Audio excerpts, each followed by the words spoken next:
Greetings, fellow humans. Today we're going to make miniature wedding cake pops. Miniature! So cake pops are always a little bit of a hit or miss for me. Sometimes it goes absolutely fine and sometimes... Wait, no! Mother! So we'll see how this goes.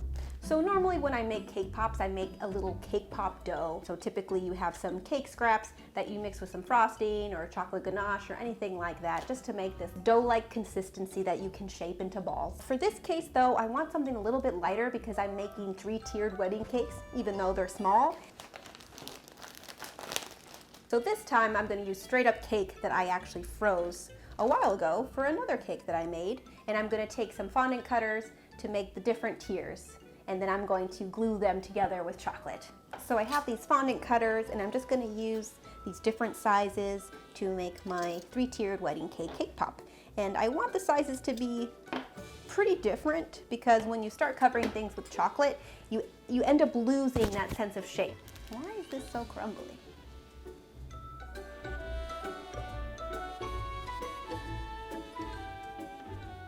And honestly, guys, I have no idea how this is gonna turn out. I might have to actually make a cake pop dough, so stay tuned. Only the best will survive. I don't think that's gonna work. I don't know. Plan B, it looks like we are gonna have to make the dough because this is very crumbly and it's not having like a solid shape that I want, and I know that it's not gonna look good once I put the chocolate on, so.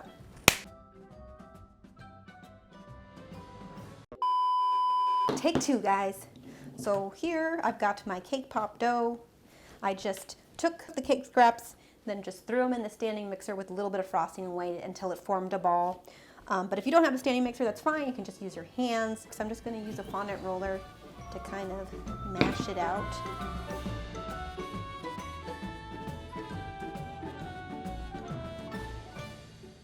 I'm going to attach all the different tiers with the chocolate that I've already melted. And with melting chocolate, all you really need to do is put it in the microwave 15 to 30 seconds at a time, and then you'll be fine. I'm just going to use it to stick my tiers together. Now before the chocolate gets too hard, I'm going to start sticking it through. It cooled before I had a chance to stab it through, and so now it's breaking it apart. Okay, we just have to do it very quickly. We're gonna stab it. Okay, so I think this is a good consistency. The best thing you can do is just wait till everything is getting close to the same temperature. Obviously, you need the chocolate to be a little bit warmer, but you don't want it to be straight from the microwave. Okay, we're gonna dip it. We're gonna dip it. Yep, and then I don't wanna move it too much. Come back! I knew it was gonna be too heavy. Oh, well, that will taste good later. Too dense. Dense. It's not going well. I knew it was gonna be heavy.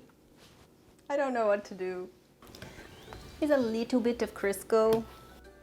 Just a little bit. Take 2. Oh, that one came out. It don't look like a cake. Wait, no! I think I can save it. This is so bad. This is so bad. I don't think I can post this video. This is the point of your channel. Okay, I think the key is to not let it sit upside down for too long. This one's looking not the best. This isn't for a client, so I'm not as ashamed, but I still am a little ashamed. So I regret adding the vegetable oil because now I feel like it's too runny, but then it was too thick and it was pulling the cake pop off. So it's kind of a catch-22 here. All right, he didn't turn out too bad. This one's 2-tiered. We got a 2-tiered cake. That's just the way it's gonna be. We're gonna go with it.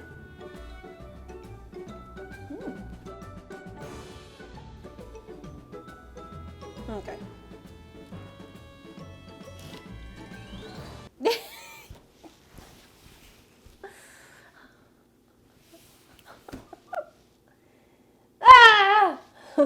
Oh my god. So it looks like I need more chocolate in between my layers, and this is the reason why I wanted to use just regular cake and not the cake dough, because this is so much heavier. But my cake was kind of strange and crumbly. I'm very sorry.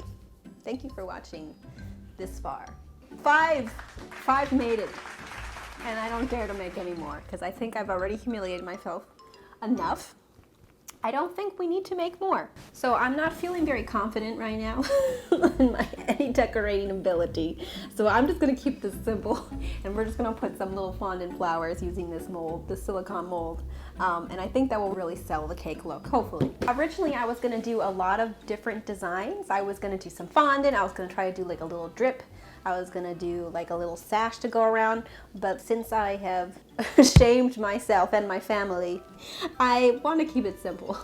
I'm gonna use the smallest ones that I just can. That one's a small one.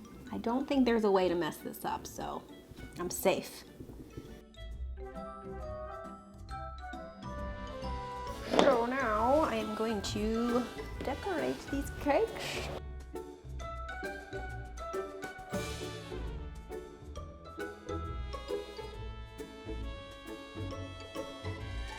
That one turned out okay.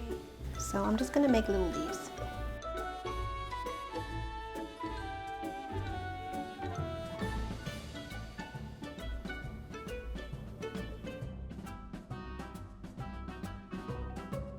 So despite how it looks, I have made cake pops before and I have made them more successfully.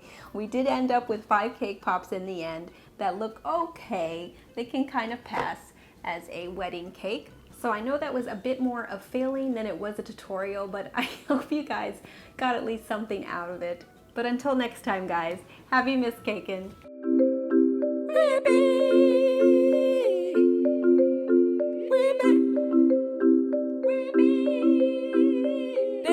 Dear bum bum bear when the baby, baby, baby, baby, baby,